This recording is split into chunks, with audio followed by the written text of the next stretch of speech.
আসসালামু আলাইকুম এভরিওয়ান, কেমন আছেন সবাই? আই হোপ আপনারা সবাই ভালো আছেন। আজকে আপনাদের সাথে শেয়ার করব একটি হার্ট শেপ কেকের ডিজাইন।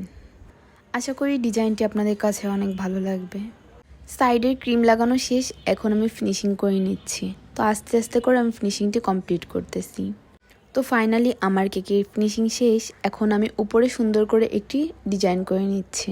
সবসময় তো কেকে ফিনিশিং দেওয়া হয়, কিন্তু আজকে আপনাদের দেখাবো নতুন একটি ডিজাইন। এখন আমি রোজ বানিয়ে নিচ্ছি। 127 নম্বর রোজ নজল দিয়ে আমি রোজগুলা বানিয়েছি। আস্তে আস্তে করে আমি সবগুলো রোজ বসিয়ে নিচ্ছি। এইবার আমি লিফ নজলের সাহায্যে পাতাগুলো দিয়ে নিচ্ছি। এইবার আমি চকলেট গানাশ দিয়ে নামটি সুন্দর করে লিখে নিব। কেকটি ভালো লাগলে অবশ্যই সবাই লাইক, কমেন্ট এবং ফলো দিয়ে যাবেন। আজকে কেকের ডিজাইনটা আপনাদের কাছে কেমন লেগেছে অবশ্যই সবাই কমেন্ট করে জানাবেন। কেকের উপর যদি নামটি সুন্দর করে লেখা হয় তাহলে কেকটি দেখতে অনেক বেশি আকর্ষণীয় লাগে। এইবার কেকের উপরে কিছু সুগার বল অ্যাড করে নিব। গল্প করতে করতে কেকের কাজ প্রায় শেষের দিকে।